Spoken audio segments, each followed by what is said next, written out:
Alors cette phrase, vous l'avez sans doute entendue comme moi, des centaines de fois, que dis-je, des milliers de fois.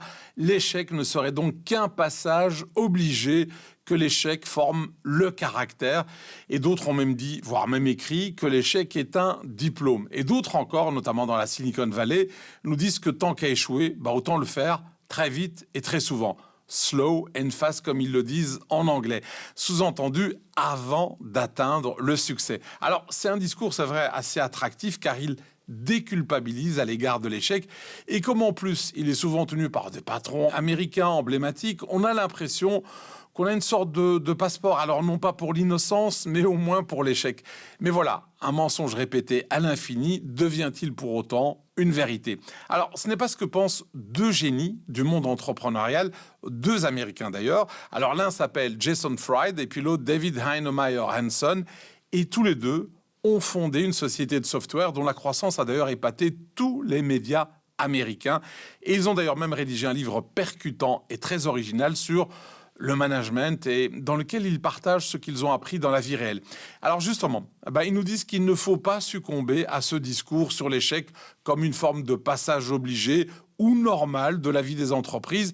Alors pour ces deux génies, les échecs des autres ne sont que ça, les échecs des autres. Et si d'autres n'arrivent pas, disent-ils, à faire le bon marketing de leurs produits ou de leurs services, c'est leur problème et pas le vôtre. Et si d'autres sont incapables de bien s'entourer, de former une bonne équipe, c'est aussi leur problème, c'est pas le vôtre. Et si d'autres encore ne savent pas pricer, imposer un bon prix pour leurs produits ou leurs services, c'est à nouveau leur problème et pas le vôtre. Et si d'autres confondent chiffre d'affaires et bénéfices, encore une fois, c'est leur problème et pas le vôtre. Et je pourrais continuer ainsi la liste pendant quelques minutes. Alors l'autre idée que je qualifierais de mortifère et qui corrompt aussi les esprits aujourd'hui, c'est que nous devons apprendre de nos erreurs. Mais comme le font remarquer mes deux petits génies américains, qu'apprenons-nous vraiment de nos erreurs? Ce qu'il ne faut pas faire. Alors évidemment, d'accord, mais vous ne savez toujours pas ce qu'il faut faire. En revanche, vos succès sont nettement plus instructifs.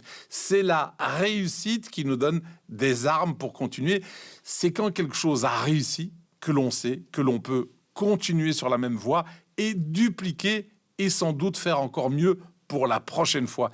Et donc oui, contrairement à ce qu'on nous dit et répète ad nauseam, l'échec n'est pas la porte d'entrée ou le préalable au succès. Et d'ailleurs, une étude de Harvard a objectivé cette impression. Elle a démontré que les entrepreneurs qui ont déjà réussi sont plus susceptibles, et oui, de réussir à nouveau. Leur taux de succès pour leur future entreprise, il est de l'ordre de 34%.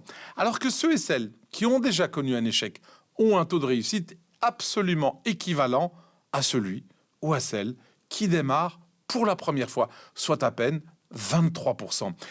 En d'autres mots, ceux qui ont déjà raté n'ont pas plus de chances de réussir que ceux qui n'ont jamais essayé. Au fond, ce qui étonne, c'est plutôt notre étonnement. Après tout, la nature elle-même a horreur de l'échec. Et notre évolution en Homo sapiens montre bel et bien que la nature ne perd pas son temps avec ce qui a échoué. Elle mise toujours sur ce qui a marché.